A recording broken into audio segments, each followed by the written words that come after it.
A little 3.5 ton change out here on a stand this morning. Chilly day. Boy, I went from just dreadfully hot to, thank God my phone stopped ringing. So just cutting this out. Corey's doing the inside. Our coil should slide right in that case in there. So we got the ICP stuff, which is carrier Bryant, and we're taking out a Bryant, so it should fit right in there. That I'm leaving those elbows on there just so, I mean, my new unit's probably, I don't know how the lines are going to end up. I may end up cutting it back here, but I'm leaving myself as much as I can. This unit was completely empty and we're reusing the line set. Usually, I don't think I've ever had a hole in a line set between, you know, a line set that we reuse buried in the house.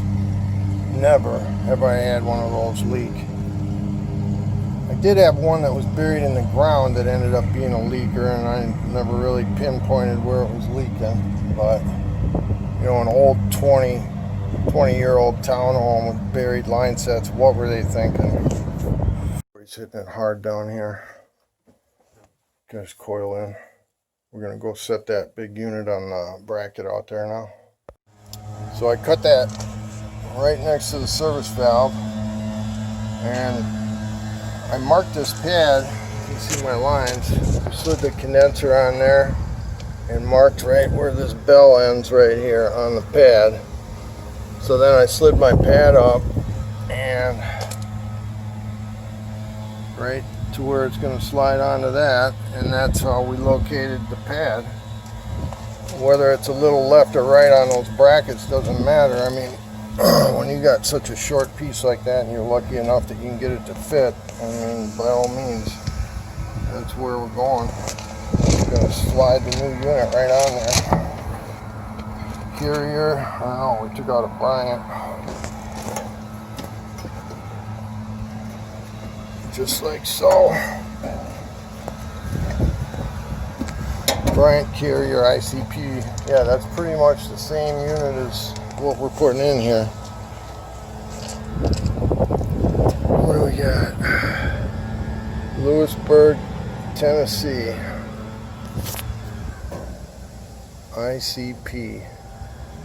So we're going to have 10 degrees subcooling with our TXV. Breaker, I got to check in the panel, make sure it's no bigger than 40 and no less than 23 and a half.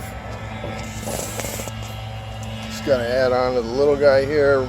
Got the Schraders pulled, and we are going to wrap these valves with wet rags and solder this in as we're flowing nitrogen through the lines.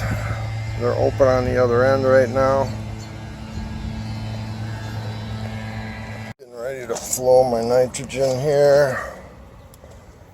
I split this Victor unit up into high pressure for pressure testing, or my low. The only opening it comes with is got a pinhole in there, so it takes forever to pressure test. So I put a T in my high pressure release hole, and I can use that for pressure testing on that and still have my pressure relief. And then we flow with this one just above. You don't want a whole lot.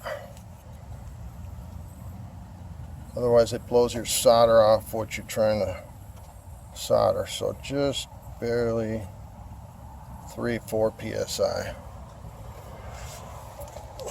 We got the wet rags. Got a rag to protect our pad from dripping solder. And then we'll move it over to the little guy and solder that.